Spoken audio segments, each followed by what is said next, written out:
Dawn to Brantes, and I'm super excited to have my son John Wright on. And we were talking about, all the things that we could talk about. Pete may or may not get here. I don't know. He had his granddaughter for the weekend, and he's a very sentimental guy. So I may or may not have allegedly dragged him to come and talk to us because him and John haven't spoken in quite a few years. But it's been a minute. It has been. And one of the things about John, who is AKA Grim, GR1M, and on Twitch it's GR1M_music. MUS1C. MUS1C, is that, I've had the honor of being his mom and watching the evolution of who he's been becoming over the past 30 years. And like the evolution of his music and the evolution of his gaming and the stuff he does, like, and here's lots of stuff, and I'm like this hippie mom who's like spinning around in a circle getting nauseous on video games, and but he started to go ahead and he had rhythm in a playpen. And so, music has been my passion, and it became his passion in a completely different genre of music. And I think that, it's been a lot of fun throughout our lives. And so tell us about your music, where it sources from, and rap is not for everybody, but and actually you've transitioned from rap into rock. So I want to hear stuff. Well, it started for me as more or less like a journal. So like my whole life I've had video games and then sports. When I got out of school, there was no sports. I just had video games, which kind of started to become a little bit of an unhealthy obsession. So about 5-6 years ago, I started writing, and I met Kelso, who kind of was like, this is good writing. Why don't you actually put this to a track? And so I did. And it kind of just started to evolve from there. Rap is kind of like what I grew up with, with obviously dad, and all the stuff he liked and everything. And then it just kind of evolved from there. But I really like through my teenage years and like early adulthood, it was really like the rock stuff, like the Seethers, the Shinedowns, the Breaking Benjamins, 3 Days Grace, Bullet for My Valentine, all that. That's kind of what I like connect with the most, if that makes sense. So that's why my music as itself. And I've always kind of wanted to do the Linkin Park style of music, the screaming with the rapping and the hybrid mix up of all that stuff. So I want to say 2 years ago, we started to kind of meddle with that. And then last year we really put it to the test when I did a cover of Popular Monster by Falling in Reverse. Yeah, that was great. Yeah, so that was kind of like doing that song kind of opened my eyes to the potential of, I mean, you've heard it. I mean, it's like I Know You're My Mom, but as far as covers go, it's really, really damn good cover. So like when I did that, it was like, oh, I can sing, I can scream, I can rap. So why don't we just start, so it's kind of, I've kind of even in my raps, I've started to like this new rap project I'm working on has rock elements in it. Because I'm able to do all that stuff now. So it kind of opened the door to a lot more possibilities, and a lot more sounds, melodies, harmonies, and all the stuff that I like to play with, and then I didn't really think I could do before, but I can do now. So that's what the rock is. This project I'm working on called Virtuous Sins. It's I deal with PTSD, bipolar depression, and high functioning anxiety. So this project I'm working on now, the rap project's more of like, I've got a couple of like really mentally heartstring pull-in type songs in there, but it's mainly going to be for like stage presence and hype and that sort of thing, which is like the first time I've ever done that in rap. And then this rock is the first time I've done a lot of the stuff in there, and it's called Virtuous Sins because it's my battle with depression. It's going from villain to anti-hero to hero, and then we're fighting the 7 deadly sins and the 7 heavenly virtues inside of all that for the other 7 tracks. So it's gonna be really cool. I think it's gonna be a different kind of rock project in the sense of, I feel like I mean, there's been stuff with themes, but the way I'm packaging this up and the way it's all about a person like I watch anime, so that's like a lot of the influence to this album itself, because there's a lot of like shows that have these bad guys who are just like, they've had some of the similar stuff, like how do I explain this? The war of evil and good within them, and darkness Kind and of, light. yeah. Like they're villains, and they Mhm. start as bad guys, and then they meet other people who defeat them, and then become heroes, and they start working from like villain to anti-hero to like, I don't really care to save anybody, but I'm going to because I don't want that blood on my conscience. Then that goes to hero. So that's what this is. This is like going from the darkness to the light, all the stuff in the middle, and going from hero to villain, or villain to hero.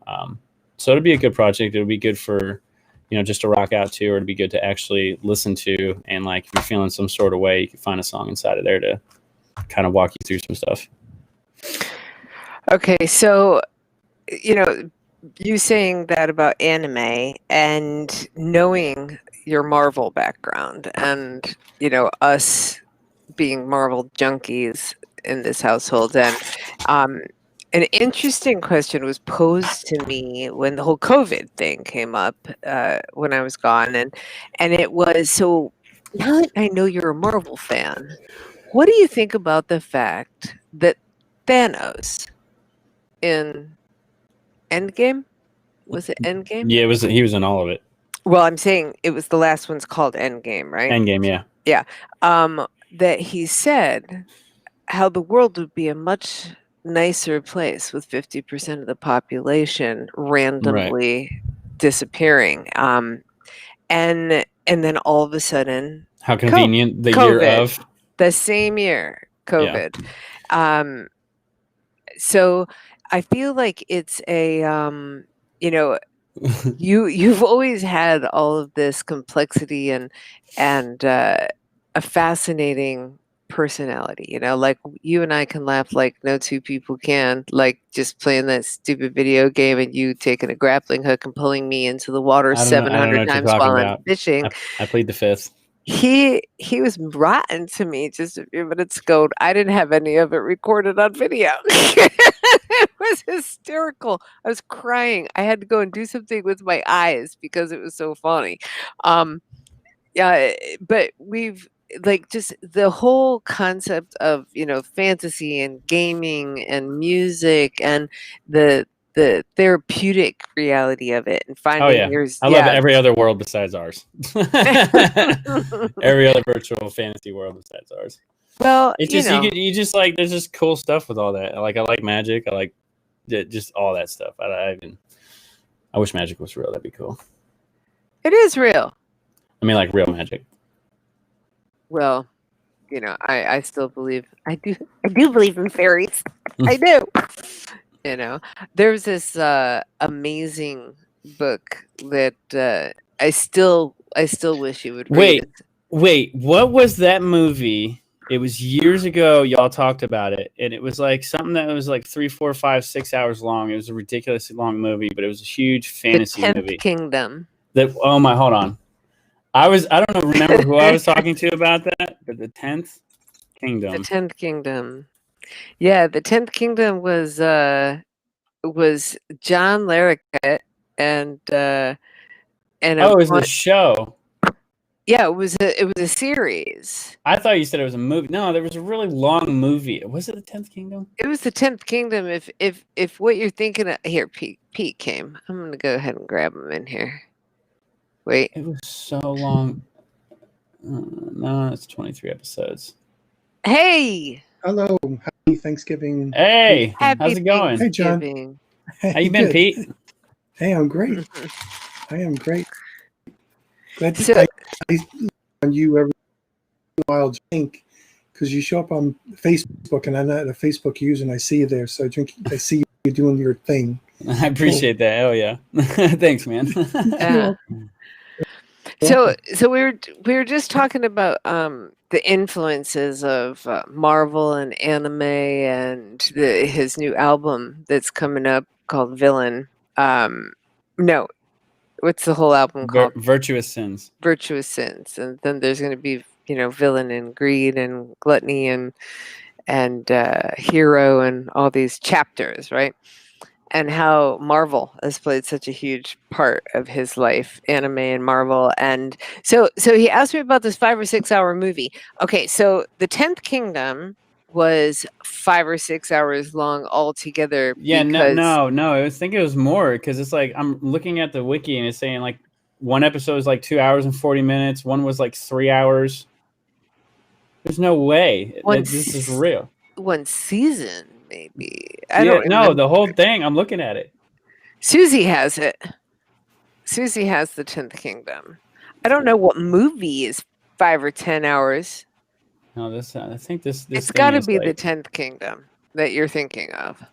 And it's complete fantasy, and it's absolutely crazy. And John Larroquette from Taxi is in there. You ever seen it, Peter? It's a Charlotte. Charlotte's how old now? Scarlett. She's going to be 10. Yep. Yeah, that's when Susie demanded that I get her that series. So she might really like it if she's into fantasy, if she likes the fantasy thing. My whole family's into the fantasy thing, so. I don't know. But remember when I told you about that ASMR reading stuff? Yeah. So Scarlett was just over. So for those people that I'm kind of catching on this stuff, it's my granddaughter. And really interesting story about that. I know John's got his great story about his son, but interesting story about my granddaughter. But anyway, so she was visited over one time a long time ago, and I introduced that ASMR reading, which if you haven't checked it out, you got to check it out at least. But it was really weird. But and John, I don't know if you're familiar with ASMR reading, but it's like people that whisper into microphones with a soft voice and make background noises. And ASMR, one of the background noises is like fingernails tapping on a book, like a hardcover book. And I know that would drive your mom nuts. Yeah, they go crazy. I don't think ASMR is like up her alley. I'd be able to do it, but I don't know if I could listen to it. Yeah. Yeah, but anyway, so the funny thing was I showed it to her one time when she was here, and it was like 4 o'clock in the morning. She wasn't going to sleep, and I just played it for her one time. She was out in like 5 minutes. Well, she came over on Wednesday night, like 4 o'clock in the morning. So it's really Thursday morning. And she's so wound up. And she's like, she was sleeping on the sofa bed outside. And I said, she's in South Carolina now. I'm trying to catch everybody up for where that might be listening in. But she's like, oh, to play that ASMR stuff. I'm like, you really listen to that? And she's, yeah, I listen to it all the time. And that was just so weird how I said it one time at 4 o'clock in the morning, and she remembered it forever. Maybe her tablet remembered it, and that's what reminded her. But it was so strange that she was still listening, and she had her favorite people. So if you've never heard that stuff before, it was really fascinating. But back to your story, I never, for some reason, there was a generation skip for me. Like I never got into any of that anime stuff. And maybe it was because when that stuff was hitting, I was in my I was a quote unquote adult who was building my direct sales career, and the computer was kind of still relatively new to me. And I was just so busy doing stuff. I avoided all that stuff. Like same thing with video games.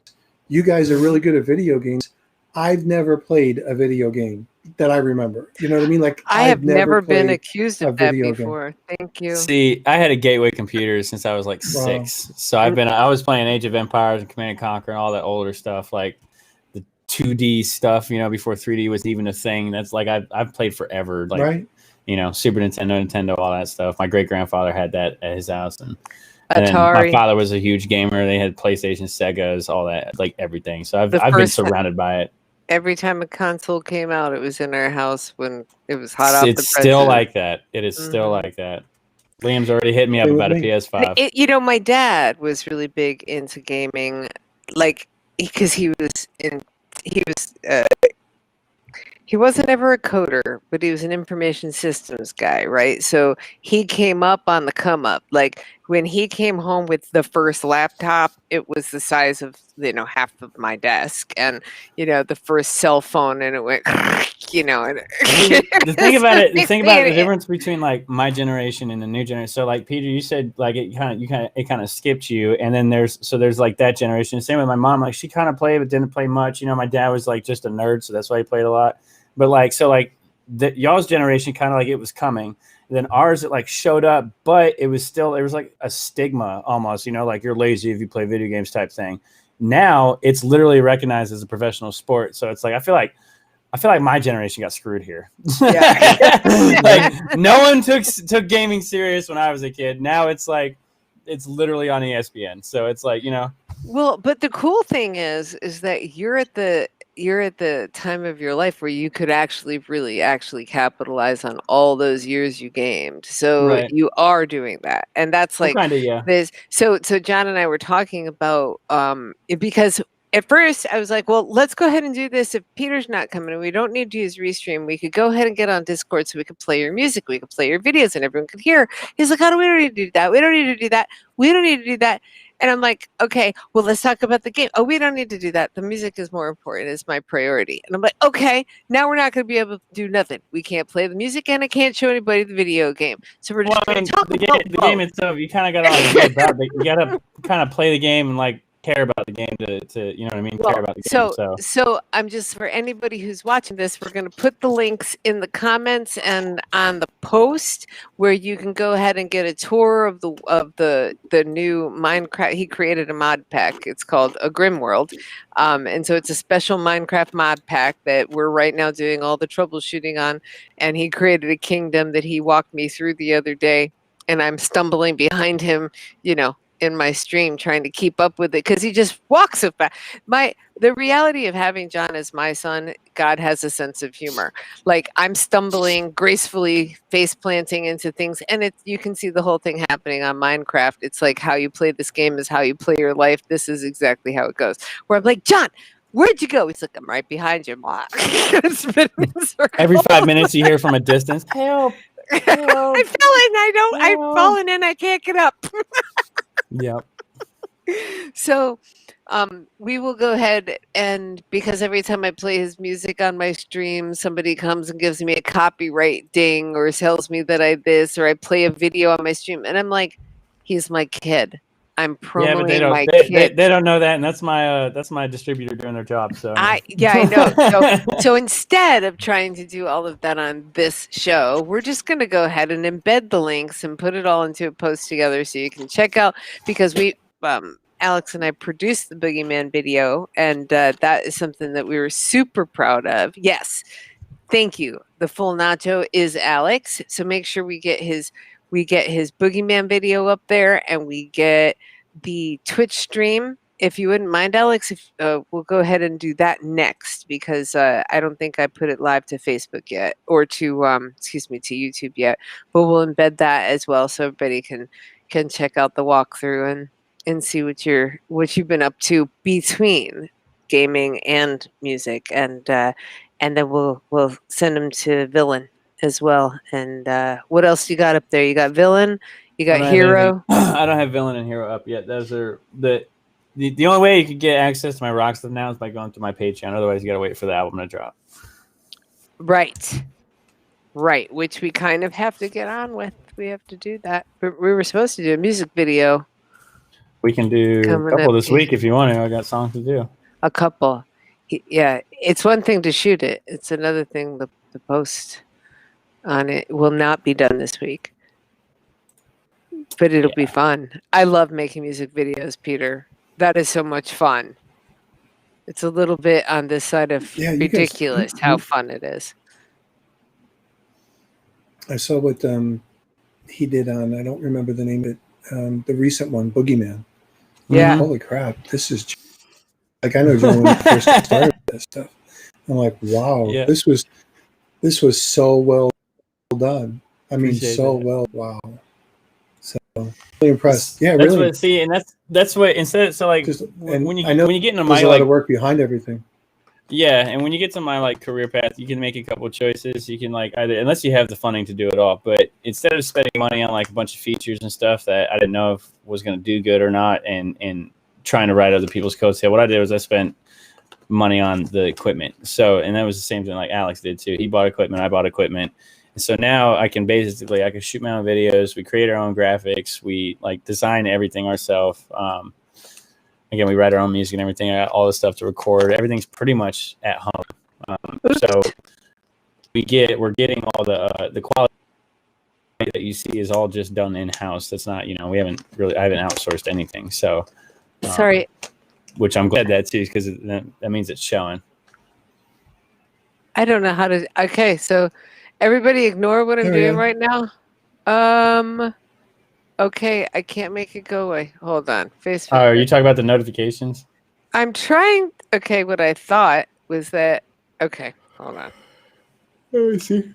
I can't. She touches things. I touched something. It's what I do. This is what you're experiencing is our life in Minecraft. Yeah. Okay, so I broke something. Oh. Hide. There we go. I found hide messages from the stream. All right, so here's what I thought I was doing. I thought I was going ahead because Alex is on Twitch doing messages, not on Restream. And what I was trying to do, is exactly what now I'm about to do. Okay, hold on. I was trying to make sure that all of that went out on all of the places that we're streaming to at the same time. But it wasn't letting me copy it. So then this little eyeball came up and said show. So I click, thinking it was going to show it in the chat to all of the things we're streaming to. And instead, it started to put banners everywhere. And then I couldn't figure out how to stop the banners. So, yeah, this is exactly what it looks like in it showed on video. It did. Yeah, it showed it on video. Right over Peter. There we go. Yeah. It hid my mask. Yeah, that's what it was. You and your mask. Don't even get started. Yeah. Sorry. He's gotten ornery in the past few years. Ornery. Hey, 2020 will do that to you. Yeah, it really will. All right, so we went out to a couple of stores. I wore my mask. In the Good. Most appropriate place. Because I didn't want to have to beat the crap out of some little old lady who came up to me and said, "Why aren't you wearing your mask?" Peter, now you're talking about elderly abuse. Little lady. I spit my tongue. Peter, Man, here's my take on the whole mask thing. Everyone gets an opportunity. I just realized, like the whole mask thing for me. Oh God! I just I just realized how many people going under my desk. How many people aren't ninjas in my life? You get full opportunity to be a ninja. No one's taking the opportunity. I don't get it. Mm-hmm. I don't get it. I'm like about to get a whole ninja costume, and that's just how I'm going to go out in public from now on. That's a really good idea. 100%. I'm gonna get the little booties that like make your feet do that weird thing. They're topies. Actually, Alex has a pair in the closet. I have somebody knocking on my door, so believe it or not, I'll be right back. Hold on 1 second. Okay. Yeah, let me see. Yeah. What's we got all these ninja costumes. We got this Air Blaster Classic Ninja suit.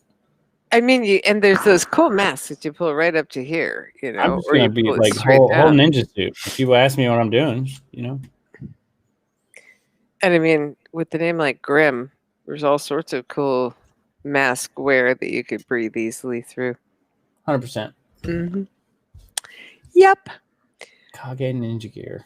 I'm actually looking up Ninja Gear on Amazon right now. I'm sure you are. That's happening. All right. So speaking of Kels, we should have Kels. I wish we should. Next time we'll have to bring him along because he'd be really fun. Well, actually, no, he wouldn't. He wouldn't talk. No, he'll talk. He'll talk. Okay. Oh, yeah, because he's used to streaming now. Mm-hmm. Yeah, he's not. He's probably way better at talking like on a stream than he is when there's a room full of people. Mm-hmm. Yeah. I was like, we should have already got him. Yeah, Kelso's good people, and he's a lot of fun. I mean, I had so much fun making that Boogeyman video. I'll never forget that scene with the buns. Oh yeah, Yeah, throwing the we laughed buns. so hard. And it was usually Alex's fault, and he was filming the whole thing. And usually it's the guy who's behind the camera who's just like, now nobody laugh.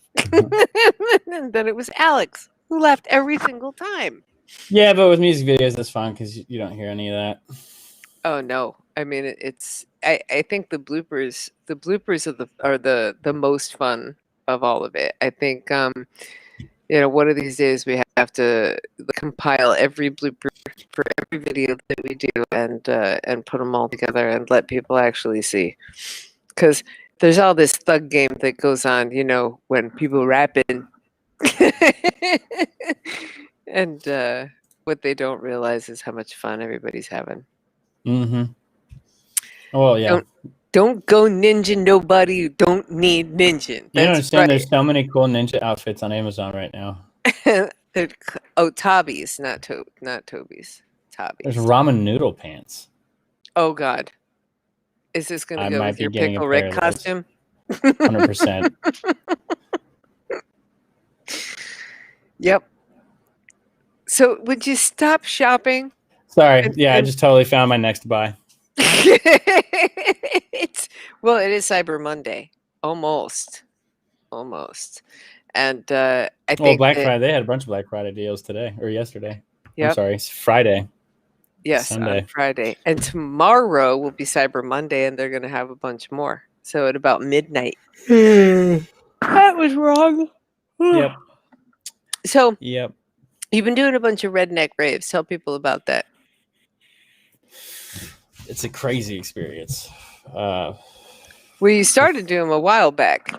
The first one we did, which is crazy because I've seen the evolution of this specific event. And Justin's a really cool guy, big business guy, knows what he's doing. He's a brilliant marketing strategist. So it started in a cornfield, with literally they rented like a semi-trailer and then did it on the back of a trailer. And so it's just a little cornfield or whatever. And that was one of the first ones I went to. Was actually they got married at. Kelso and I went. And there was like 500 or so people there, maybe a little bit more. This last one we did, I mean, it was a few thousand at least, like minimum. There's quite a few people there. They've grown exponentially, and it's an incredible experience. Everyone treats you like family. There's very few like that last that they even have security. There wasn't no need. You know what I'm saying? That's the kind of vibes it is, which you wouldn't think redneck rave and that being the name. You'd think it was kind of crazy. I mean, there's parties and there's fun and stuff, but for the most part, it's just good old family fun. You know what I'm saying? A bunch of people playing in the mud. So it's a really great event. It's a really cool experience. Like I said, a lot of good people. And it's one of my favorite. It's my favorite show to do so far.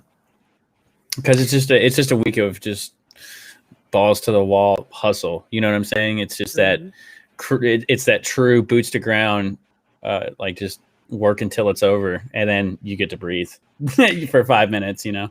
Now okay. So show everybody your shirt. Oh, my Grim shirt. Yeah. Bam. Okay. That's your Grim shirt. I was gonna wear mine, and then I got wrapped up. I'm a big Murph hat. I got my big Murph hat on. And that was the other thing. I'm like, that's who we should also. You should call him right now. Tell him to come home. Because you're doing all this promotion of this guy, and he's like this big teddy bear, and he made me cry. It made me cry. I was watching. I was watching the ballad. I keep telling you got to do a damn ballad, and then here I am. That was a cover song he did. Whatever. It made me cry. It did. He's like this real big guy, and he gets out on stage, and all of a sudden he starts singing this song. He's got these pipes, and I'm thinking, all right, I wasn't ready for this. Oh, Murph's great. I love Murph. Murph's he's just a down there. Like, and that's the other thing. That's why I love music. Music's allowed me to meet some truly incredibly beautiful people with just insanely talented minds. And Murph's one of them. Murph's just got that. He's got that soul. He's got that natural, innate talent to just like he'll write a song in 15 minutes. Like, and that's how most of his raps are. and he's just great. He plays guitar, plays piano, plays a bunch of instruments and stuff. He can sing. And he's a family guy. You know what I'm saying? So it's really cool to find, because there are family guys in this business, but there's a lot more of the just wild, crazy kind of people. So it's nice to actually find like somebody who has the same values and everything like I do, who really just who's in this for their family. He's just super cool. He's a super cool guy. I gotta get him on here for y'all. Yeah, it would be fun, and we'll get this thing working through Discord. So we can actually listen to music and play music, which we have to do by next weekend anyway, because Rachel Field's coming on, and this Friday. So you definitely you're going to be here anyway, because I'm going to make sure of it, John. Right? You're going to be in town Friday? I think so. We'll but as long as you're here, the show is going to be with the guy from House of Songs that they're sponsoring. They're out of Fayetteville, I think, Fayetteville area of Arkansas, and they're sponsoring artists all over the world right now with equipment when they give them content, they go ahead and they support them financially in return, not in a big way, but all independent artists, they're not paying huge money, but they're, given enough for people to be able to keep producing music even in their homes. It's a pretty cool thing. So we're going to have them on. We're going to be having Kike and Brad from Thailand with their visual. They have this beautiful book that they've produced. There's going to be some really interesting and amazing people coming up from all different cultures and walks of life and fascinating spaces. But music is pretty exciting. Do you guys remember Haim? Mm-mm. HAIM? We No. interviewed them, Peter, back in the day. Pete, I don't. you remember? Oh, well, I Nope. guess they've become really No. popular. I guess they've really kind of hit it. Alex was telling me the other day. Yeah, they have 3.7 million monthly listeners on Spotify. And we interviewed him, Peter. Wow. Yeah. We did. I don't remember. Yeah. I'm sure if I listened to the thing, I would remember. Yeah. We'll they go actually back. got a song they on were the probably Croods, like a one Feel time. the Thunder. They might have been like a one-time guest. You know the Croods, Yeah. the movie The Croods? Yeah. A New Age? The Croods a New Age. They got a song called Feel the Thunder. So they actually got into movies and stuff. That's pretty cool. That's pretty cool. And then, so it's really funny. A friend of mine literally calls me up the other day and says, Dawn, you have got to see this movie. It is so much something that you're going to absolutely love. And it was the next series that literally came out recently. So now they've done a third one. So I reached out to JD Seraphine and I said, JD, I need to know if you're involved in this because I really want to have you guys back on the show. We're back and y'all have done a third show and a third movie and we got to have you back. They have an app now. So you can reach out to all the people who also want to contact aliens through meditation and all of this. And they have an app.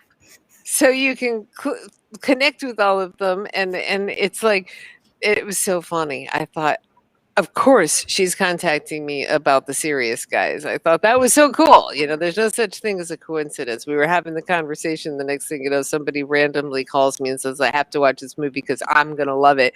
And it's the same people. So, yeah. That's pretty cool. Because John created the Dash with us. I mean, he was one of the founders of this whole thing. So, yep. we've been doing this thing together a minute. Long time. I just noticed y'all updated your logo. I was like, oh, that's new.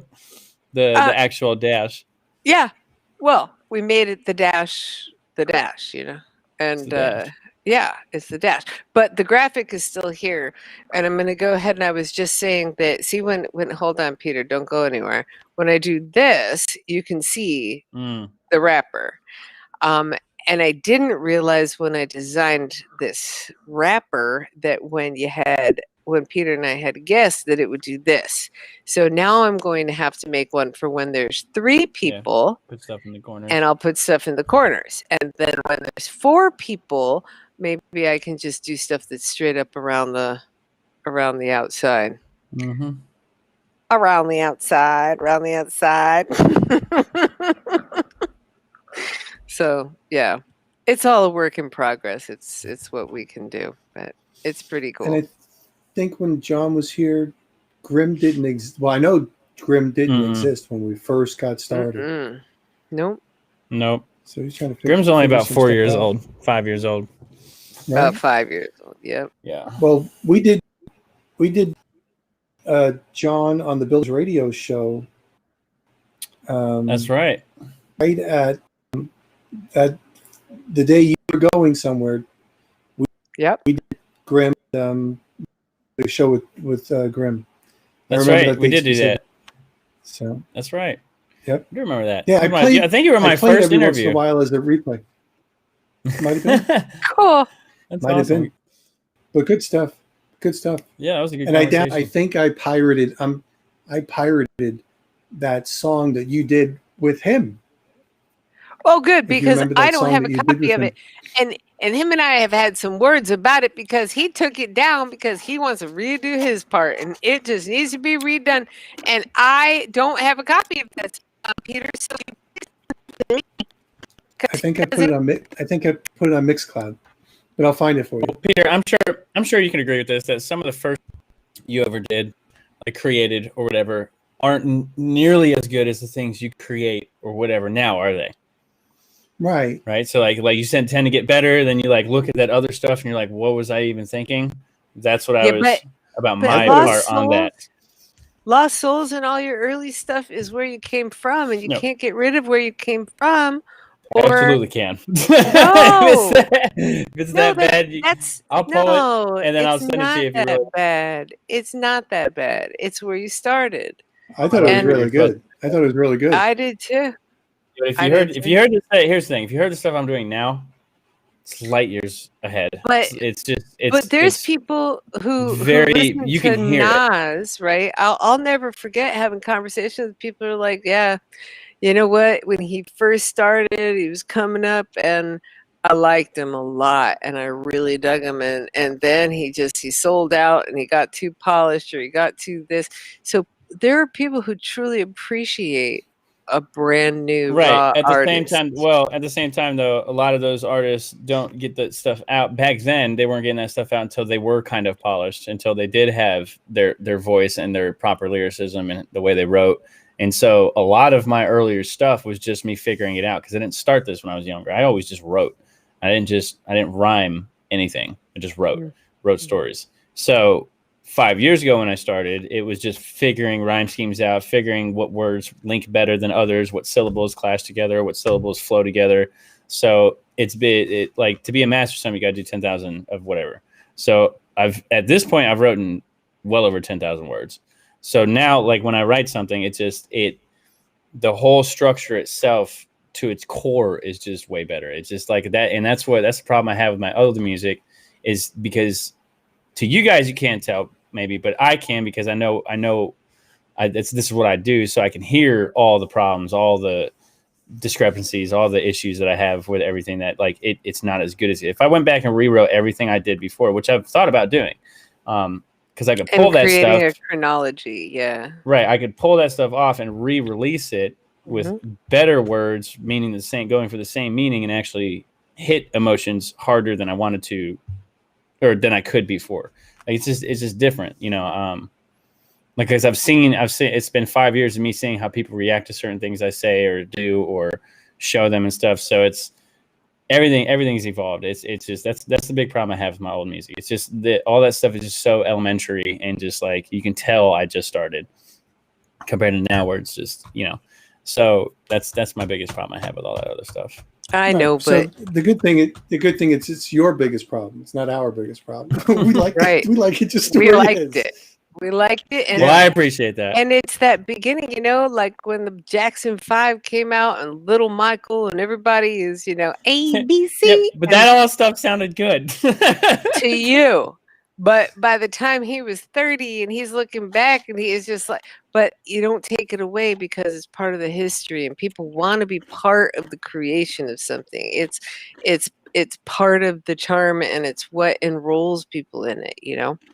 Like, just seeing the mistakes and seeing the failures and seeing the successes and being a part of the whole thing. I think it's I think just so everybody knows, those are our Halloween cups, because we realized that we didn't have any red Solo cups, and we didn't have it. And it gets really hairy when you don't use paper or plastic. And I've been really trying hard to stop all of the disposable stuff, and just, what, if I could live camping, I could live with one cup, one coffee, one glass, or one water bottle, one coffee cup, and a bowl, and a plastic set of silverware. And I could live like that for years and just reuse it and wash it up, or have a couple of bowls, because, if you want different things, but if I could live like that for years, then I can go ahead and wash dishes, right? Which, it sounds all rational until everybody, and then 500 dishes, and they're all stoneware dishes. And then it's all, when everybody just has one plastic bowl, it's a it's a completely different thing. So long story short, we went with the paper cups with cats on them. And so pumpkins. how that happened was, she wasn't doing no dishes. I'm not. Well, no, that's not a true story. We did a million dishes, but I'm saying you didn't want to do no dishes. I was sick to death of. I'm like, we have paper cups somewhere. We have to have them somewhere. So now we have black cat pumpkin lime Perfect cream. for my son. He'd just be walking around here like he's a grown man, just like, what are you doing? Yeah, he is. Where is he right now? He's in this house somewhere, which is crazy because it's quiet. Yeah, we should probably have him make a guest How appearance. old is your son now? He's talk 6 a little now. bit about him. How old is he? Yeah, he's 6. He's 6 and crazy and just smart as can be, and yeah. So let's talk a little bit about Liam. He's crazy. I don't even know what to say, man. He's a ball of life. He's probably the coolest kid I know. Yeah. And I don't say that being my son. Like, yeah, I'm a little biased, but like, I just his personality. He's got a heart of gold. He's gonna do a lot of good on this earth. Mm-hmm. And he started out with a really interesting story. So why don't you talk about that a little bit? Well, he was born 1 pound, 13 ounces when he was 25 weeks, 5 days. We were in the month for gestation. Huh? Mm-hmm. Yeah, when he come out, he was 16 weeks early. Yeah, I could fit my ring around his waist. His eyes were still fused shut, and a bunch of other stuff. So he was just tiny. He could fit in the palm of my hand. So that we were in the hospital for about 3.5 months. He fought to be here. He's the strongest human being I know. He went against all odds, and they told him he was going to be blind in his left eye. He was going to have breathing issues his whole life. There was this, that, and the other thing. And literally, he's got bad vision in his left eye. He had retinopathy, which is basically there's a nerve that grows in your eye, and there's this little vein right like here. And so retinopathy is that vein hit, or that nerve hit that vein and started to turn. And then it grew over and it kind of started to die out, but he's now still his eyesight's still growing. He's seeing more and more every single day. It's also because as parents, we didn't take no as an answer, and we just kept going until we got a yes. He actually has a custom contact. I don't know how many 6-year-olds you guys know that have contacts, but my son has a contact specially made for his tiny eye to help him see and stuff. But he just it doesn't bother him. It's just, he honestly, you can just tell he's happy to be here. He like I said, he fought to be here, and he's happy to be here. He's just a ball of just wonderful energy. Mm-hmm. Yeah. I'll never forget the day that we found out he was coming. Oh, that was crazy. That was horrible. That was crazy. I said, well, y'all were in what, Missouri? We were in Biloxi. Yeah, Biloxi. Mississippi. And we leave, and so we had the Healthy Hog at the time, and I mean, she was only 24 and a half weeks pregnant, you know? So, I mean, we were just like, all right, we're just going to go down, take Emily down for her graduation week. We're going to go down. We're going to have, it was a week or two. I don't remember what we went down for. And we drive 11 hours. We close the Healthy Hog at 11 o'clock at night, and we drive till 11 o'clock in the morning, 10 or 11 o'clock in the morning. We get to this place that we rented, and we unload everything and we pass out. We're exhausted. And it's like 3 o'clock in the afternoon. It's been like, we've been sleeping like 4 hours. And John calls me that he's following an ambulance he's following an ambulance up to Little Rock because Crystal's trying to go into labor. And she was starting to have, contractions last night, but we didn't think anything of it. We didn't want to worry you. And like, she cannot have to tell them they have to hang her upside down from the inside of the ambulance by her ankles. That baby is way too early. And he's like, I know, Ma. And I'm like, and how could you let us leave and go all the way? So, after we got past that, they spent days. It was days like, I mean, and days and they kept trying to say we were drug seeking. Oh, Which yeah. we had zero history of. And it was like, every my biggest time problem with they that gave hospital her- was that it was a hospital full of students. And so Uh-huh. it was just like all these mixed opinions. There was new doctors in our room every single day. And it was just like I got to the point, I just didn't, once he came, I was like, there's not a single student that's going to touch my son. I want the teachers to do it. We ended up firing, I think, something like 35 nurses. My wife had to, file a police report on. She gave my son staph, which put him on a 12-hour notice to live. MRSA. Almost killed my son. It was just, Well, it was a crazy experience. let's just get back to that, because I do want to speak to that, because they would give her opiates and her contractions would stop. Now, Crystal had an incompetent cervix. She had never touched. She's not into drugs. She's had too many. She's got too much personal stuff around addiction to have anything to do with it. With family members and people that she loves, and so she absolutely. I mean, she didn't even take Tylenol. She doesn't even take Tylenol. She's the only person in my life that I know that doesn't do caffeine. Right. She quit because she didn't want to be addicted to it. Yeah. So, when it comes down to it, it's like this person had a pure, clean body. And no history, no nothing. And every time that they gave her opiates, those contractions stopped and put the baby out of distress. Yep. And they kept trying to send us home, and we were about, I think, an hour and 45 minutes from the hospital. Yeah. Almost 2 hours from the hospital. Yeah. And they, so here you finally have something that opiates are actually really important for, which is keeping that baby in the oven cooking. And instead of doing what they needed to do, they were so worried about her being a drug seeker that they took her off of the thing that stopped the labor and put her into labor. And over and over this happened. And finally they kept trying to send him home, and you guys refused, which saved his life.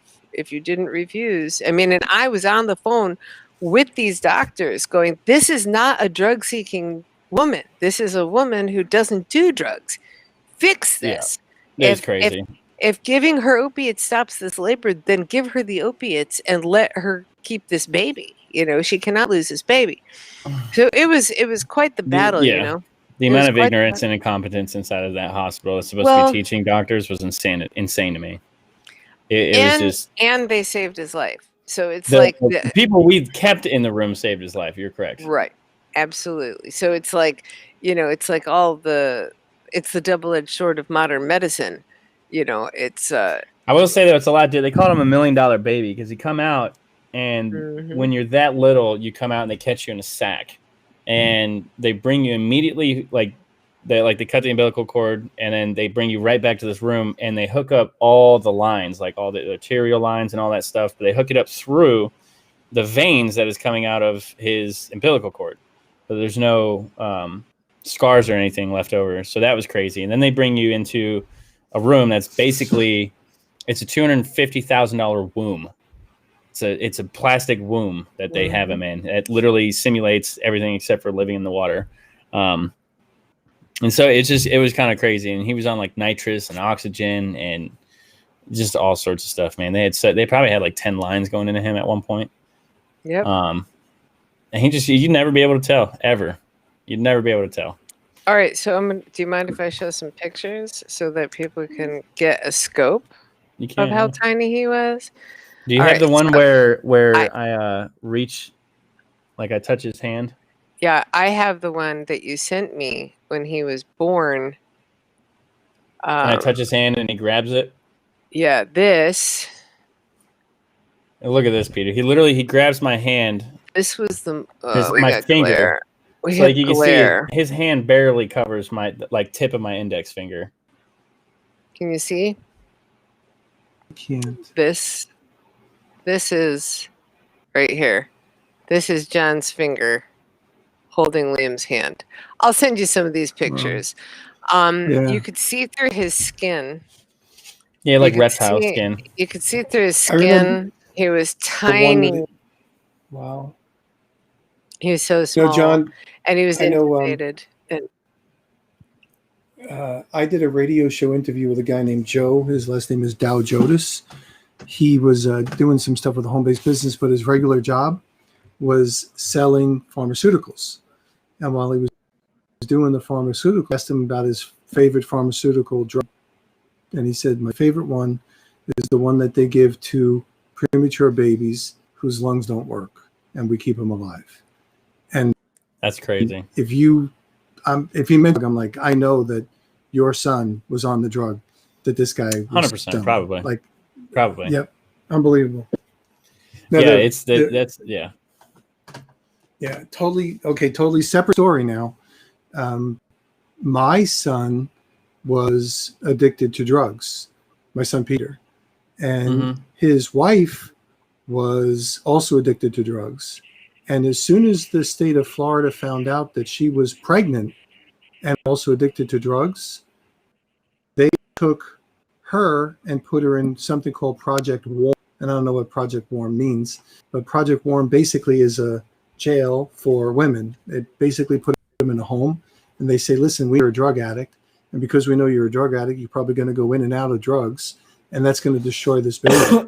So they literally Project Warm is a residential behavioral health care program housed in what was earlier the Vince Carter Sanctuary, named after the famous NBA All-Star. I found it. Bunnell, Florida. Right, so that's what... Yeah, exactly. So that was. If it wasn't for them doing that, I wouldn't have the memories I have right now with Scarlett. So because and they change your life, the little ones change your life, don't they? Yeah. Oh, yeah. I mean, geez, I would have just amazing. It was a horrible situation with my son, horrible situation with my daughter-in-law, and then just this amazing kid comes out problems. So I was just like, how in the world did this happen? But it did. And so you can have a perfect birth and come back home with more problems than like I guess your granddaughter and my son had come home with, which is just crazy to me. Right. And then they talk about vaccines, so we'll get into that some other show. You know, the reality that somebody is a perfect kid and then all of a sudden they get vaccines and now they're not perfect anymore. So, and you're not allowed to question that, you know, because you're an anti-vaxxer. Now, what did they do with yours? Your son must have a whole bunch of issues. Well, no, we didn't vaccinate him like with any of the new stuff. We gave him all the stuff that we had as kids because we're like 30 now. So, I mean, we're fine. You know what I mean? So we did him with some of those, but there was like a bunch of new ones we weren't going to do. I think he's got a shellfish allergy is about all he come out with. Wow. Yeah. So, I mean, he's got a little bit of blindness in his left eye, which we're working on. Yeah. Yeah. If somebody saw him now, you would never be able to tell. I mean, never. Wow. He don't act like it. He don't talk like it. Yes. I mean, he's hyper intelligent. Like, he's a big old gamer, you know, obviously. But, can you guys hear me? Now we can. Yeah. Okay. So I have to say this because, all right.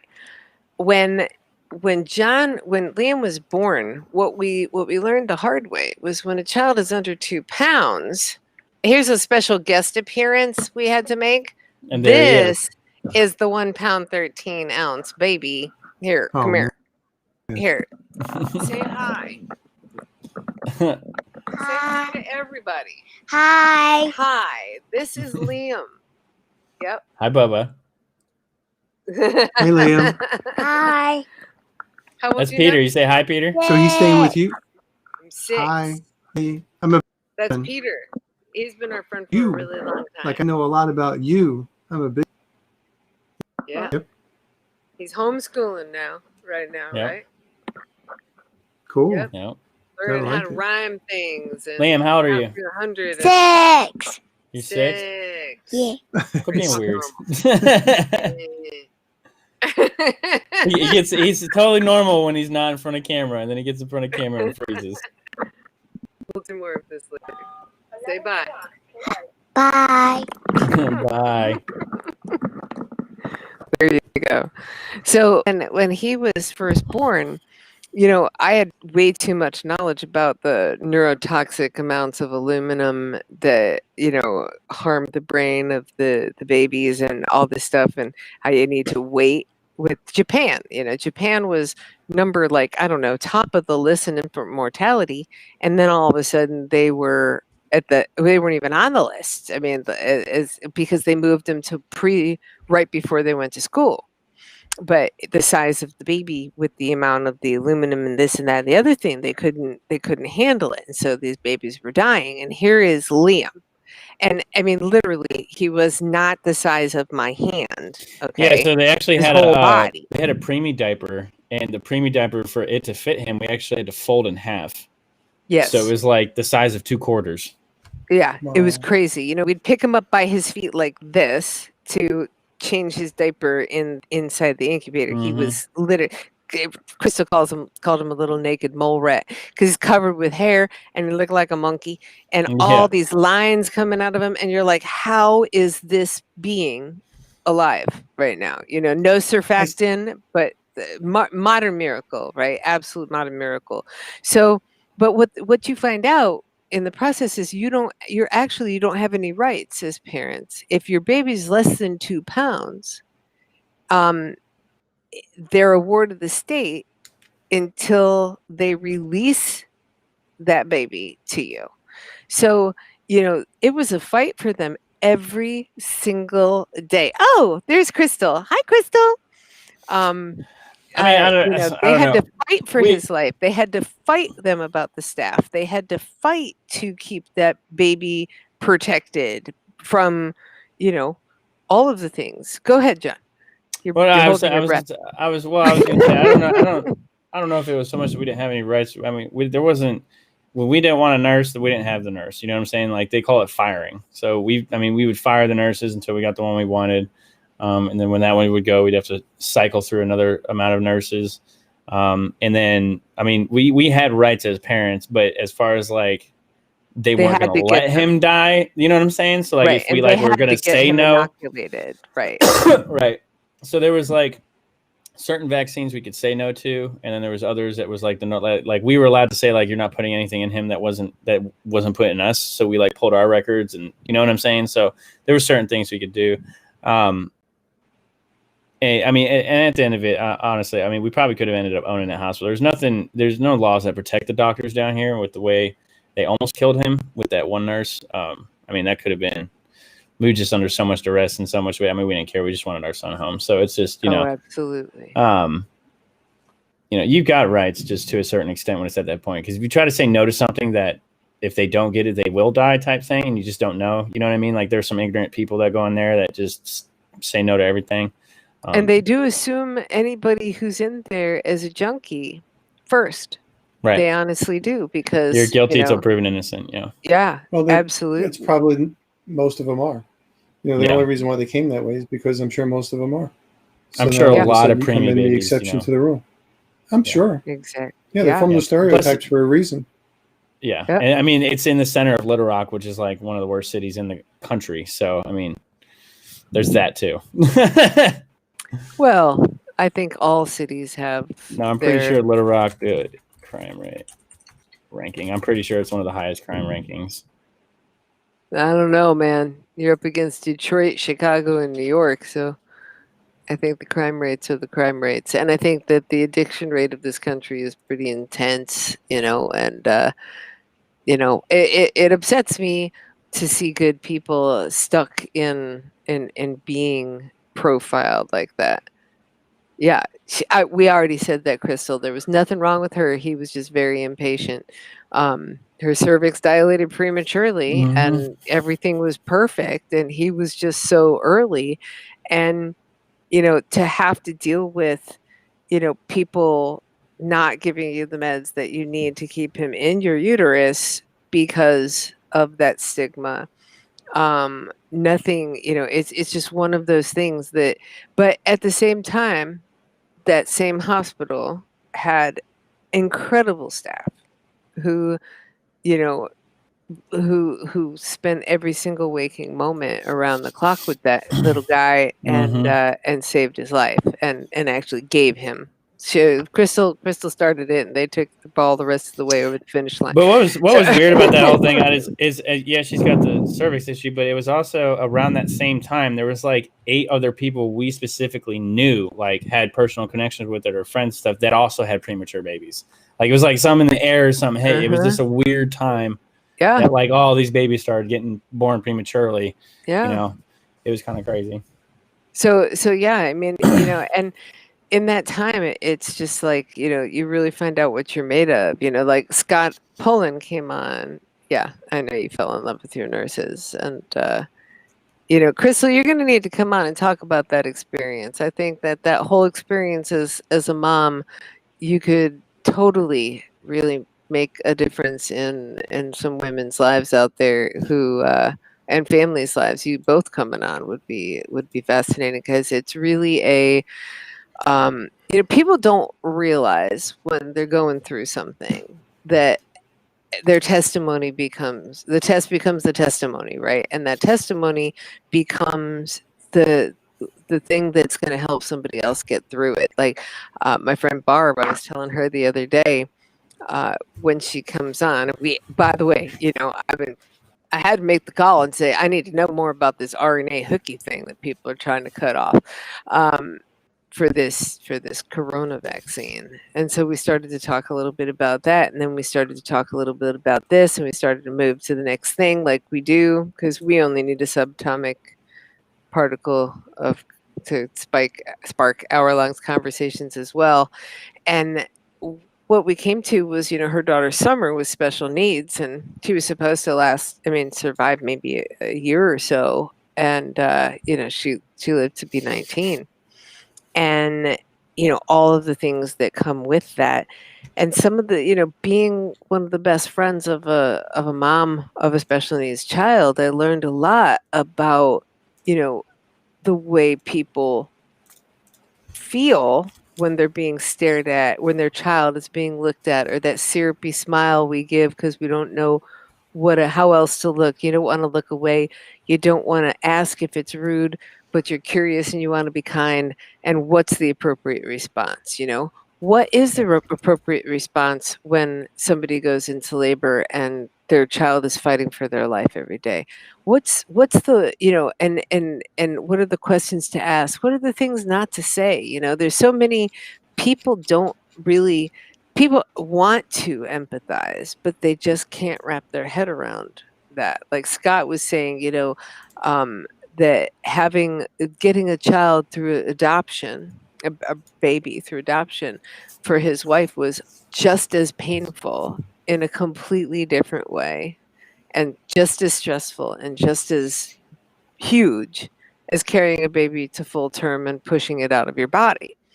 That it was completely different, but very painful and very stressful and very difficult. And so, having a baby at 25 weeks, and being full and watching your baby, deset every however many minutes in a NICU, and what that process was like. And we had him on Liam cam, and so we could just stare at him when we were in the room. Yeah, it was called the Angel Cam.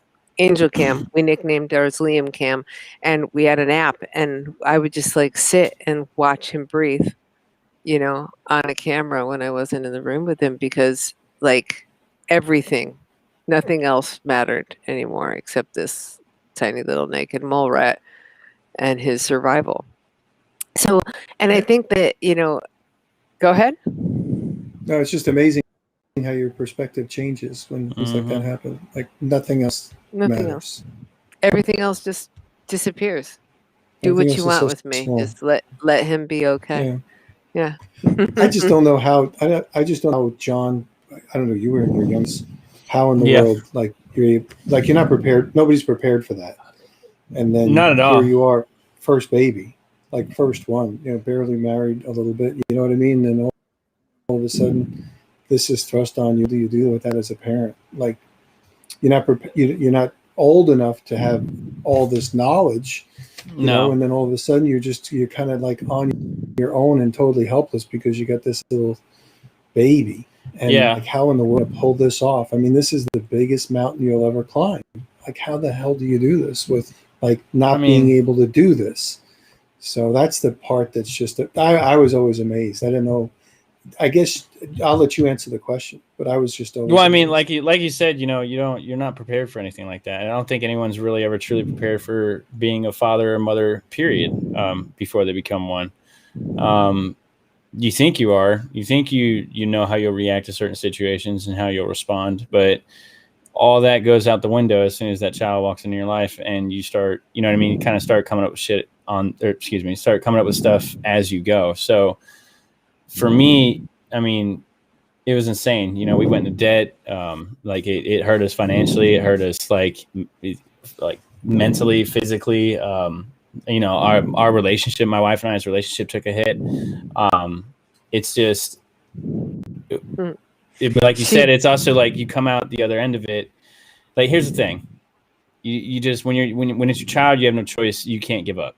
You know what I'm saying? You can't just throw in the towel. You don't have that luxury. So it was, you know, I mean, Crystal just said that several nights, that's how they got through. It was several nights pleading with God. And how John managed this baby and a crumbling wife. He's a superhero. That's what she's saying. I'm not the hero of this story. Hey, Jen. I'm not the hero of this story. Liam, the hero. He gets the cape. He gets to be that guy. But you guys are all heroes. So the struggle I ran into was I was also the only one working at the time because I mean obviously she couldn't. So I was assistant store manager at GameStop. So I was working 40 hours weeks, which they gave me a month off during all that, and they helped us out financially a little bit, and they were really good to us.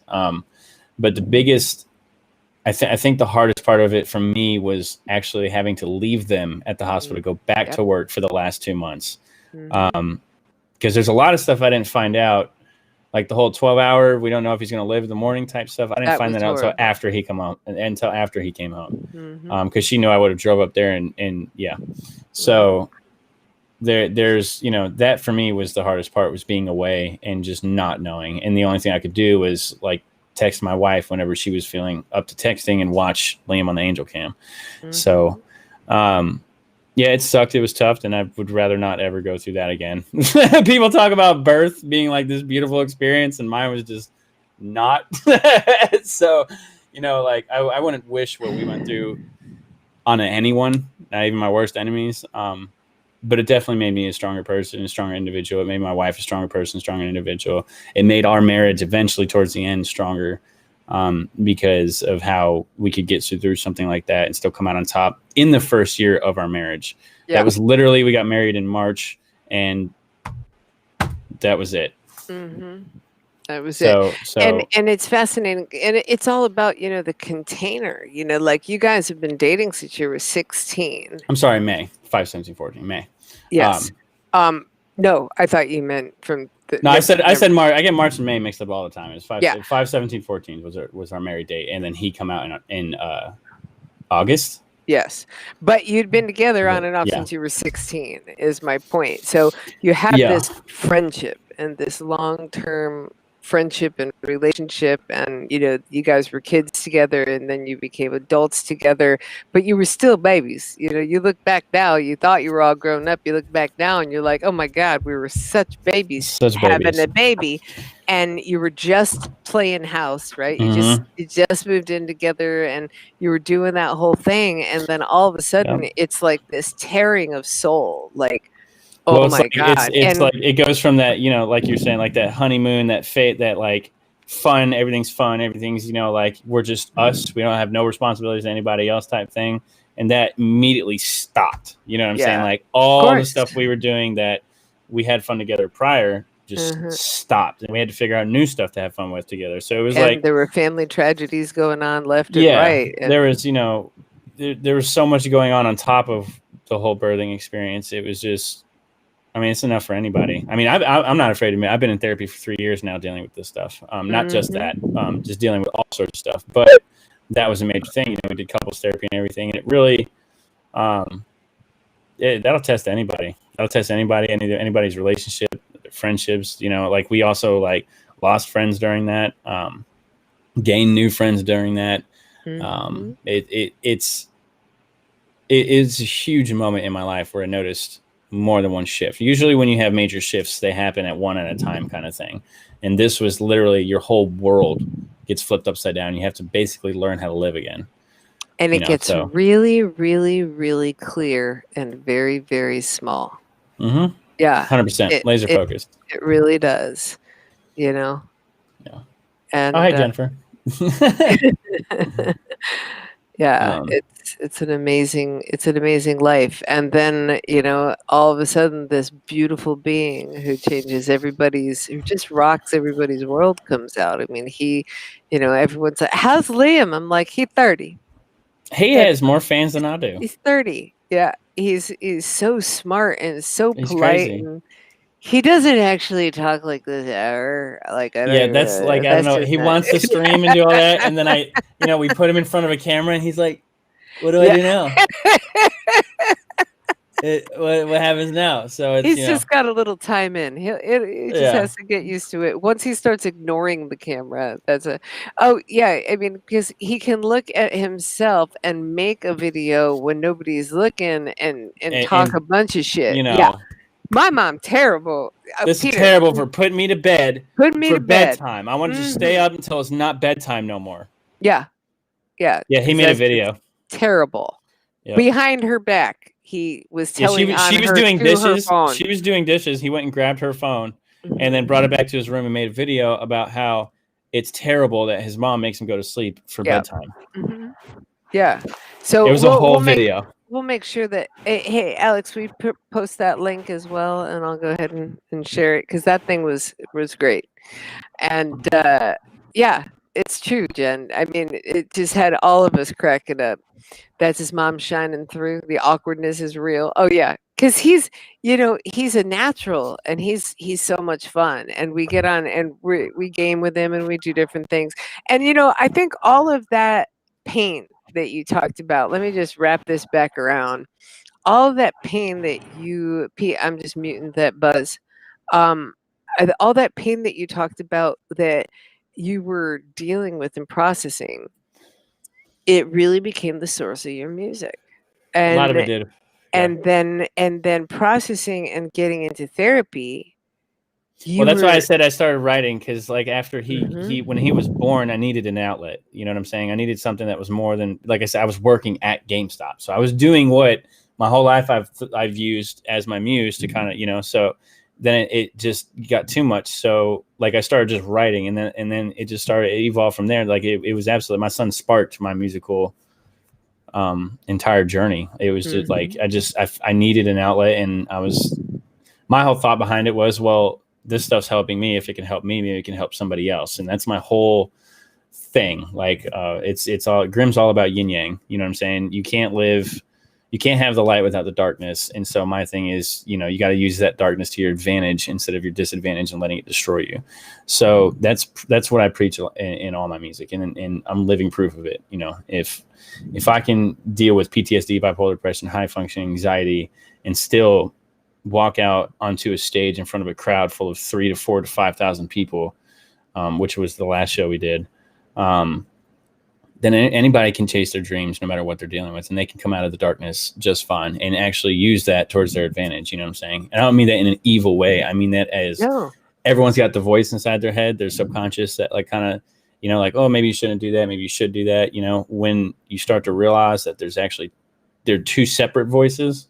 Mm-hmm. You know what I'm saying? There's a good voice and a bad voice, and you start to learn to listen to the good voice more, and you start to take what the bad voice says and maybe interpret it a different way to benefit you on the good side. You know, that's what everything's about, and that's kind of what I've done. That's what Liam showed me, you know, when he first walked into this world, and I started writing. So, yeah, And that's fantastic. I mean, you know, being somebody's inspiration for hey, Bray. everything that they that, you know, because the pain is, I mean, the blues were invented from the pain. I mean, you know, like there is no good music that doesn't source from truly painful experience. And I think that, you know, when you are willing to touch the center of your own pain and not hide from it, there's this, oh, you know what, I'm going to read it. I'm going to read it before the end of this, and I'm gonna now my read it. people are going to start showing up. Yeah, that's fine. That's fine. That's what's beautiful about an open format is we don't have anywhere to be, so we can go ahead and go as long as we want. Chris, I gotta work. We only got one car, so I can't stay on here too late. But well, I didn't mean for the next 6 hours. I just meant, and they have more than one car. They just didn't bring it because nobody ever tells Crystal anything. You know, John just goes ahead and. Wait a minute. We had a conversation. I don't make the plans. I just show up where I gotta be. Okay, so that's right. That's right. I'm gonna go ahead and I'm gonna copy and paste this thing. Oh, you're fine, Jennifer. It's one of my all-time favorite poems, and that's my promoter, by the way. That's Jennifer doing her thing. She's, you know. Yeah, she's awesome. And we didn't tell her what was going on. I'm sure I said, "Hey, make sure that you tell Jen." And did you? Probably I think so. Not. I don't remember. It's been a crazy weekend. My brain's all over the place. This is the poem by Orion Mountain Dreamer that I've actually staked my life on for many moons. But one of the things that it says in there, it says, "It doesn't interest me if the story you're telling me is true. I want to know if you can disappoint another to be true to yourself, if you can bear the accusation of betrayal and not betray your own soul, if you can be faithless and therefore trustworthy." It talks about. Hey, what's up, Justin? I want to know. I want to know if you can sit with pain, mine or your own, without moving to hide it or fade it or fix it.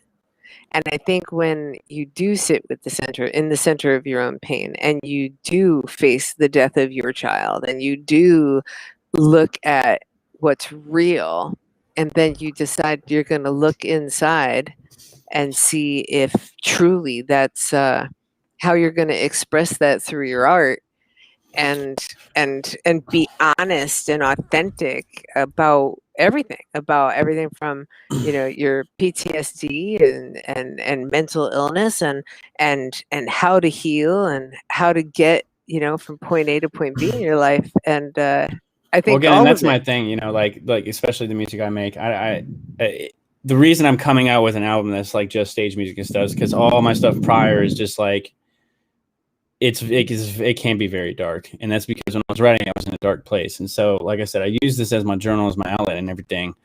And I tried to talk about like I'm not immune to nothing. You know what I'm saying? I'm not invulnerable. I'm not, you know, I'm not immortal. So, and a lot of these like artists recently, they just talk about the good times and the fun and the partying and all this other stuff. So I really vibe with, and that's why like I mess with the artists that I do mess with, like Kelso and Justin and Murph and those kinds of people, because they talk about real stuff. You know, I grew up in an era where music was used for like healing and stuff like that, and others and other vibes, just like good vibes, because it's not always just good vibes. Yeah. So I mean, I've saved lives. I can tell you, like, one time when I was at Justin's house, that I had one of my fans reach out to me and told me that this night might have been their last, and that my music saved them, this, that, and the other thing. We got somebody over there to check up on them. And, you know, that for me, that's enough. If I were to quit music today, I would feel fulfilled, because I I've done just enough to save a few lives, so that's, or your pain, gave somebody the feeling of not being so alone because correct. you And were that's the other willing thing. to be Yeah. honest about it. And with depression, you feel alone. You feel like there's no one that understands you or that can help you, or you're the only one with these issues.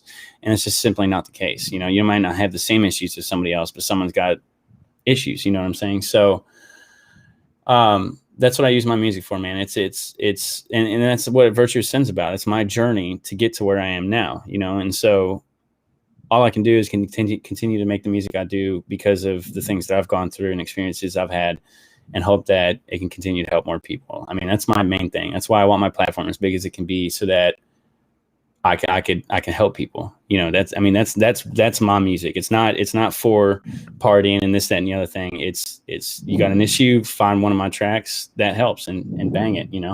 Redneck Rave, I like your mom's vibe. Hey, Justin, what's good, Bubba? Appreciate you stopping in, man. Again, so earlier we were talking about the Redneck Rave. That is the man, the myth, the legend himself. And there's another one in June. So if you guys check out my music, you like it and stuff, and you go check out all their stuff and everything, you like it, you want to come have a good time, man, it's going to be a week-long adventure. You should come out. And then hopefully it'll be a safe environment in America then, when right? music can actually start to be, because you guys, I mean, honestly though, so that COVID is also it's been a pain in the ass, and we haven't been able to perform at as many venues and stuff, but it's given more time to people to listen. Mm-hmm. So it's good and it's bad. It's not good at all because people are getting hurt, but it's good in the sense that people are actually spending time to find new musicians and stuff. So people like myself have grown this year, believe it or not, actually faster and more than I have in prior years. So that's been really cool. You know what I'm saying? So, but I do hope that it does disappear by next year, because I'm ready to get out and meet everybody. I hear you. When I heard that Rachel won the Independent Music Award for the best blues song by a woman in the year, and then they canceled the awards, I thought, oh my God, I mean, the amount of impact it's having on artists is massive, but people are finding their way to work around it. It's like when I came home and Alex is like, everybody podcasting, you just need to be getting on and going. You just go. It's what you do. Just go. The climate is perfect for what we do right now. And I think it's good. I think that people, nature is replenishing. This is that Thanos conversation that we were having, people stopped going out and they went inside, and all of a sudden animals are not dying just by traffic accidents anymore. What was that was it Italy or somewhere? Is it the dolphins and stuff were swimming around in the beaches or in Venice? Yeah. It was crazy. Yeah, I mean, there's all sorts of amazing stuff. Nature is actually regenerating because humans aren't destroying it right now. So there's this thing. There's that balance. I think in Jurassic Park, I mean, the chaos theory that Jeff Goldblum says, nature always finds a way. Yep. Nature always finds a way. So, we keep doing stuff, and then nature has to answer. And so I think that music is just evolving right now, and the roar of the crowd doesn't exist when you're streaming. That's the hard part. That's what again, that's also why I mess with the people that I mess with, because you gotta understand, even Justin, who's in here, who also just shared us on the Redneck Rave page, which has 600,000 followers. Well, thank you, Justin. Appreciate that, Bubba, for real. I just saw that. Doesn't matter how big someone like Justin gets. And the same with Murph, we'll still go out into the crowd. You know what I'm saying? We'll still go hang with the people. We'll go to the campsites, and they take their time. We take our time to appreciate the people who support us. It's you see a lot of people get big and they kind of just they turn people into money and just numbers. And you know what I'm saying? And the people that I mess with, my crew, my team, it's all about that extra mile we go for the supporters that go that extra mile for us. I've seen I can't even pull just one story out because I have so many of the people like that I mess with that like do that extra stuff for these fans and stuff. Like we have somebody named Jared who's got cerebral palsy, and he's like one of the hardest working dudes I know. And like Justin's made it a point to get him because he like can't travel this that, and the other thing. Like he's made it a point to like be able to help him and his family get them to the raves and that sort of thing. Like out of his own pocket type stuff. So, you know, it's little things like that, going that extra mile for those people. You know, that's it. We have a true connection with our followers and our supporters. And that's what I love. That's what I love about our team. That's what I love about everybody. It's not only you can get help through our music, but if you reach out to us or reach out to one of our supporters, like that's something I pitch, like, I've done it on a live in front of 100 people where it's like, you know, appreciate the new follows and stuff. But if not one of these people can call you or like message you, say, hey, I'm feeling down. I don't know if I'm doing good tonight. You know, like if you can't reach out to one of my followers, don't be a follower of mine. It's all about being a family. It's all about being together. It's all about, you know, this world is crazy. This world's like just stupid crazy. And there's a lot of hate, a lot of anger, a lot of viciousness. And so like the people, like I said, the people I mess with, that's not what we're about. I mean, at all. You know, we gotta survive on this rock together. So it's, you know, it's all about it's all about the good vibes, man. It's just, you know, I don't even know how to explain it any better than that. It's when somebody's in a hole, you reach your hand down, and that's what it is. That's what it is with me. It's what I mean. Justin, Kelso, Murph. I mean, all these guys that I mess with. That's what it's all about. It's just about getting to the other side of this thing. The dash. It's about getting through the dash. Yeah. You know what I'm saying? It's about filling your dash with something that's worth doing. Jared, and there's Jared. What's up, Jared? How you doing, Bubba? There he is right there. Yeah. So no matter how much opportunity is put in front of him, and that's a true artist. And that's the other thing is it doesn't matter how much is ever in my. I'll give the shirt off my back. You know, I'm one of those guys that like,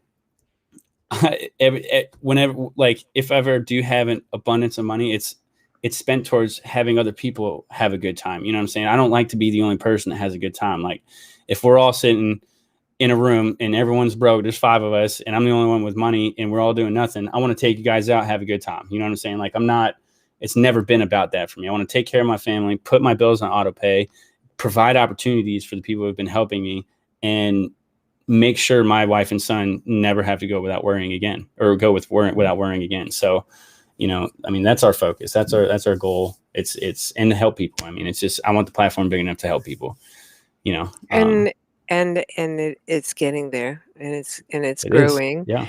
And the things you're doing are definitely impacting people. And that's what, and you know what, let me just be so crazy to say that, the reality is that music and the ability to go ahead and create your own music is about putting the oxygen. It was about putting the oxygen mask on you, you know, and then you realize that sharing it gets to put the oxygen mask on somebody else. And right. And that's the most fulfilling thing about all of this. And if you get blessed to go ahead and make gobs and gobs and gobs of money, great. But if you can just live your life doing what you love, and it feeds your soul and it feeds the souls of others, no matter how many others, then it's a worthy life, you know. 100%. Like I said, I could knowing that I've saved at least a handful of lives, and just knowing that I could quit today and be fulfilled in music because I did what I set out to do. You know, well, one of the things I set out to do. But just the simple fact that that's even a thing. I never thought that my voice could ever do that. Right. You know what I'm saying? I never thought I could do what I could do on music. I never thought I could help somebody like that. You know, I've had talks with people and what they decided to go do after that. But music's eternal, you know, and that's another reason why I did it. So unless you delete the damn things, then it's not eternal anymore. Then it's deleted. But, you know, I'm just throwing that out there. Yeah. Villain is definitely a song that saves me every day. Exactly. See, I mean, that's why I do this stuff. Nice. That's why I do this stuff right there. Yep. And when the world gets to hear it, it's going to be a whole thing. I hope. Yeah, it's going to be a whole thing. So We're way You know, past time. we are way past time. We are. My wife's We don't. probably like, Yeah. Well, we don't actually do an hour. Peter and I figured out the first night, right, Pete? The first night we figured out an hour wasn't near enough. So, and we can't play any of his music right now because we were just going to talk and it was just going to be quick. So we're going to come back on in a couple of weeks and we're going to go ahead and we're going to do it through Discord and Twitch and Streamlabs, and we're going to play a bunch of music, and we'll either do it during the day when we can do for 3 hours if everybody wants to just come, and we'll just do a whole grim session. How about that? sounds good to me. And let them know when they can catch y'all. Now you got these viewers here when these podcasts are and everything, and tell them about yourselves. Well, okay. So the dash is about the little dash between the day you were born and the day you die, and what you do to fill that dash, because it's everything that means anything. So we came up with it a few years back, and we pushed the pause button. So we did season 1 in 2014. And nobody was doing video streaming back then. I don't even know that it existed. There wasn't even FaceTime, was there? I don't even know. I don't think so. Maybe there was FaceTime, but I don't think anybody used it. But yes, I'll go ahead and actually book it with you, Jen, and not even tell him about it. That's how you do it. Because I said, make sure you tell Jen. And I said, make sure you send this to Jen. And, but it's okay because we're going to be able to go ahead and put the recording out there. And that's where it all has legs anyway, So that's what the dash is all about. And this is my co-host, Peter Mingils. And we've been friends for a really long time. And we've been through some shit together. And so, here comes Cheezer with the... Come on, Liam, this one. I gotta be weird. Yeah, he's got to do that. Just say hi. Yes, see? It's gotta be weird. Hi. Yeah, tell him we're gonna we'll do a show with Liam too. We're gonna do a show with you too, okay? So you gotta get ready for it. Go be weird somewhere else. Except you're not allowed to talk like that. Yeah. Now he's a baby zombie. Everyone's saying hi. So yeah, so that's what the dash is all about. We're doing shows Monday through Friday. Actually, it's Sunday, Tuesday, Wednesday, Thursdays, and Fridays. We do them in the evenings. I'm doing them on Thursdays and Fridays at noon. I would love to have Justin come on. I'd love to have Murph come on. We'd love to have Drake and all these guys come on, because music is a thing for me. It's a whole thing. So having artists and having you guys come on and tell your stories about who you are, because people don't.